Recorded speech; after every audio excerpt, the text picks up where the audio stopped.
faut savoir et connaître la volonté de Dieu.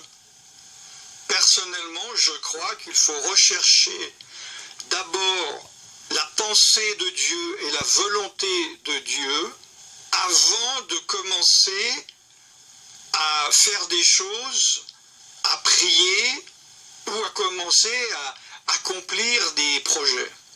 Donc la première prière pour moi, c'est de se mettre devant Dieu et de rechercher la volonté de Dieu. Dans le cas du coronavirus, il y a eu pas mal de choses dites il y a quelques jours. Nous sommes en mars 2020, une grande église protestante évangélique dans l'ouest de la France avait fait je crois une semaine de prières et des jeûnes pour prier contre le coronavirus. Et le résultat est que les membres se sont transmis le coronavirus et ont été malades. Déjà je pense qu'il ne faut pas tirer sur les ambulances. J'ai déjà eu même dans une de mes vidéos un commentaire presque se moquant ou méprisant ce qu'ils ont fait. Non, nous ne sommes pas là pour cela.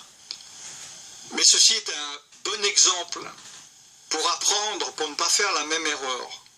Et je pense que, avant de faire quoi que ce soit, c'est de comprendre et de connaître la pensée de Dieu et la volonté de Dieu, même si cela va à l'encontre de notre logique, de notre raisonnement. Par exemple, si mon groupe de prière me propose « Venez, on va prier pour le coronavirus, on va chasser cet esprit, ce sont des démons » ou bien « On va prier pour la maladie, pour qu'il s'éloigne de notre ville ou de notre nation, nous allons jeûner et nous repentir, etc., etc. » Si je dis « Oui, mais il faut d'abord connaître la volonté de Dieu, mettons-nous devant Dieu pour savoir ce qu'il veut », il est certain qu'il y a un nombre certain de personnes qui va me mépriser en me disant « Mais tu n'as pas la foi, comment cela, c'est scandaleux, parce que c'est la bonne chose à faire. » Non, la bonne chose à faire est de prier dans la foi, par la foi, mais dans la volonté et dans la pensée de Dieu. Il faut donc connaître cette volonté et cette pensée de Dieu préalablement. Et par exemple, Dieu peut nous montrer de faire autre chose que de prier contre le coronavirus, ou il peut nous dire, eh bien écoutez, vous voulez prier contre le coronavirus pendant 1 heure, eh bien moi je vous propose, adorez-moi pendant 1 heure. Alors si je suis charnel, je vais dire, mais à quoi ça sert, pourquoi, non, moi je sais mieux que Dieu, et je vais être charnel, et je vais chasser. Et cela ne va servir à rien du tout.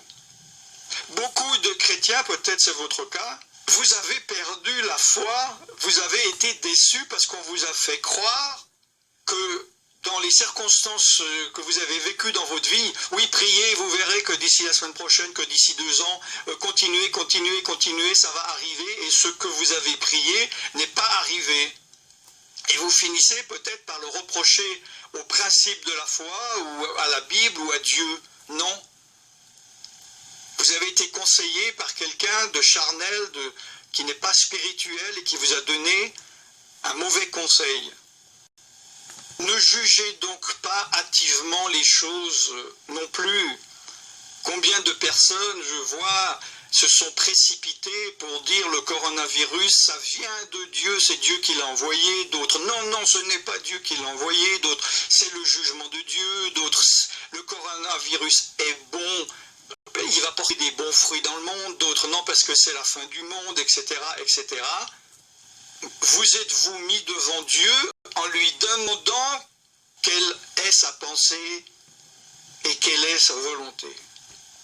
Cet enseignement donc est un double enseignement, spécifiquement par rapport à ce coronavirus, mais également en règle générale. Pour vos vies, par rapport peut-être au passé, mettez-vous devant Dieu, peut-être des choses, vous étiez déçus par des hommes ou par Dieu, alors que peut-être c'était un problème d'ignorance, et vous pouvez vous mettre en ordre par rapport à cela, mais également pour d'autres sujets dans votre présent et d'autres sujets dans votre avenir.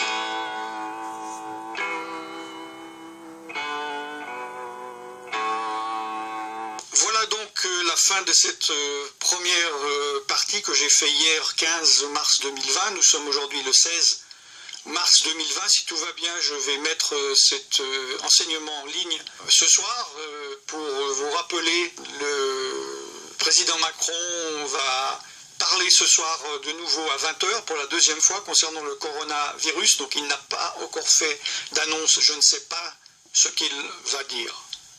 J'aimerais parler du confinement spirituel. Qu'est-ce qu'un chrétien doit faire face à une situation comme celle-ci? Doit-il avoir peur du virus? Doit-il au contraire être dans l'autre extrême, plein d'arrogance en disant « j'ai la foi, je suis protégé, donc rien ne pourra m'arriver, je vais me plonger dans un bain de virus ».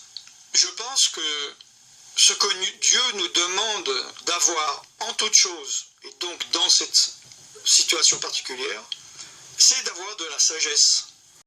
La sagesse, c'est de savoir quoi faire, quoi ne pas faire, comment se comporter face à une situation donnée, en ayant la connaissance de la pensée de Dieu, ou la révélation de ce que Dieu veut pour nous dans une situation donnée.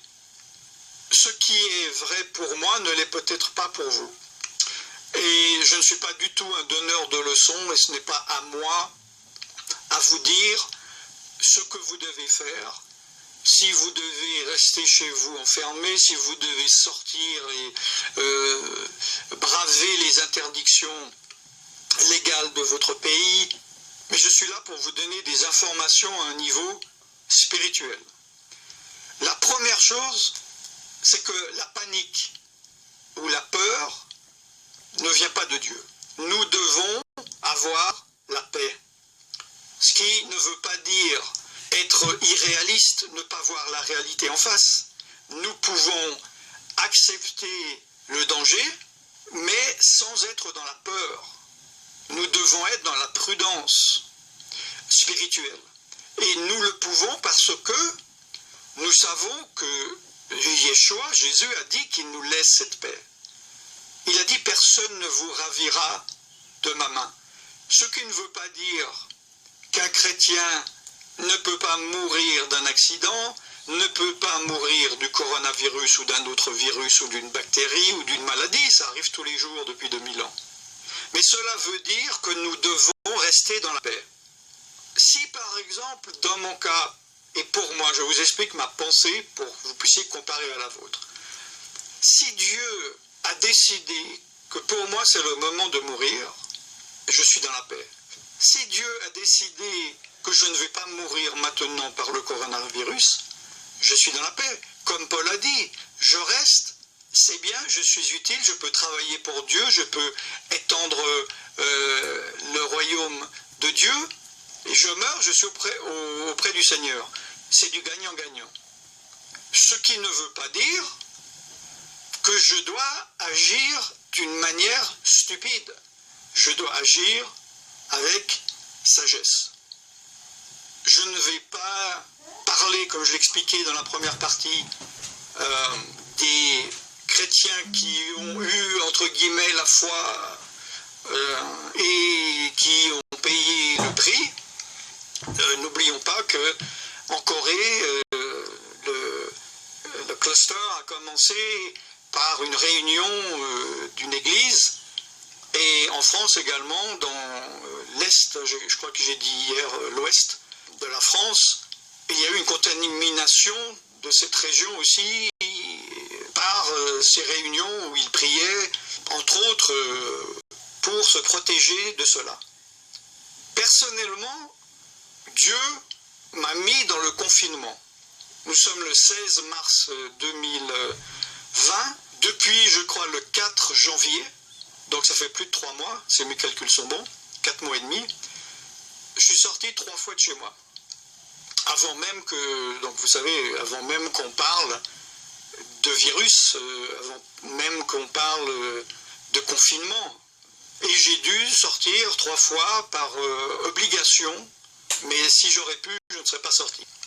Et Dieu, personnellement, encore maintenant, me dit de ne pas prendre de risques.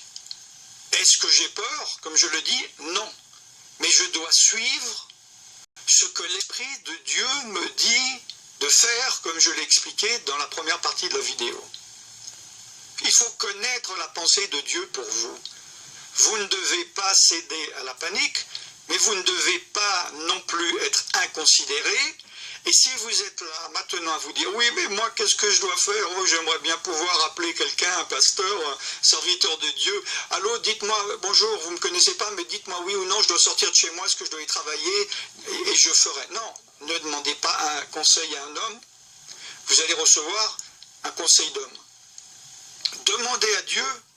Si vous êtes à un niveau spirituel, vous êtes un débutant ou bien vous n'avez jamais appris et que vous n'entendez pas l'Esprit de Dieu, vous parler, vous répondre, profitez pour vous mettre à part pour Dieu. Profitez du confinement pour vous consacrer à Dieu. Je ne suis pas prophète, ni un bon, ni un mauvais, ni un vrai, ni un faux, comme certains le disent, et je n'ai rien à dire, et je ne sais pas qu'est-ce qui va se passer par rapport à ce coronavirus. Donc je ne vais pas dire si, oui, dans quelques semaines, il va être fini et il ne reviendra pas l'année prochaine, ou il reviendra l'année prochaine, ou bien la planète va mourir. Ou est-ce que c'est une semence? Mais si c'est le cas d'une semence, d'un avertissement, vous devriez prendre cet avertissement au sérieux, pas par rapport à un virus ou une catastrophe naturelle ou non qui pourrait se passer et qui se passera, puisque nous connaissons la parole de Dieu, qui sera bien pire que ce coronavirus, mais profitez pour vous confiner en Dieu, pour vous mettre en ordre devant Dieu. Et si ce coronavirus était justement une préparation pour les chrétiens, pour vous préparer à quelque chose qui pourrait se passer plus tard, qui se passera forcément, de plus grave, de plus virulent. Comment allez-vous gérer cette situation? Prenez ça comme une épreuve, un exercice que Dieu vous donne pour vous apprendre à passer plus de temps dans la présence de Dieu, dans la parole de Dieu, éventuellement, évidemment, à vous repentir et à vous mettre en ordre devant Dieu. Peut-être que vous vivez dans le péché, peut-être que vous avez fait du mal. Arrêtez, repentez-vous, et je le rappelle sans cesse, la repentance n'est pas simplement de reconnaître le péché, mais c'est de l'arrêter, et ce n'est pas simplement de l'arrêter, mais c'est de réparer, de confesser. Vous avez volé 100 € à quelqu'un, rendez-lui ces 100 € et donnez-lui encore des dommages et intérêts. Vous avez mal parlé, ne dites pas j'arrêterai de mal parler de cette personne ou à cette personne. Rétablissez la vérité. Allez voir toutes les personnes envers qui vous avez mal parlé, demandez pardon et rétablissez la vérité. Prenez ce temps que certains prennent comme une malédiction, comme une bénédiction. Parce que il se peut évidemment que vous ne regardiez pas cette vidéo aujourd'hui, le 16 mars 2020, mais dans les jours qui viennent, les semaines ou les mois, et il est probable qu'en France, il y ait un confinement total. Il faut être discipliné en tant que chrétien. Si vous êtes français de France, vous savez que la France est un pays de désordre, d'insoumission, de rébellion. En tant que chrétien, en marchant par l'Esprit de Dieu, vous devez perdre ces traits qui sont des défauts, ce ne sont pas des qualités. Ce ne sont pas des caractéristiques avec lesquelles vous êtes né, que vous devriez mourir avec. Vous devez changer pour acquérir les caractéristiques que Dieu veut vous donner dans votre nouvelle création, dans votre nouvelle créature. Il y a des pays qui sont déjà disciplinés. Et ce n'est pas un problème pour obéir. En France, ce n'est pas le cas. Pourtant, la France touche des pays comme la Suisse ou l'Allemagne, qui sont des gens très disciplinés et obéissants. On leur dit « ne sortez pas de chez vous », ils ne sortent pas de chez eux. Il faut réussir à vous soumettre aux autorités.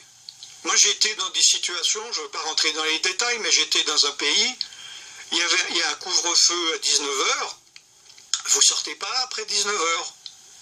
Pourquoi? Parce qu'il y avait de l'armée avec des mitraillettes, et s'ils vous voient, ils vous tirent dessus.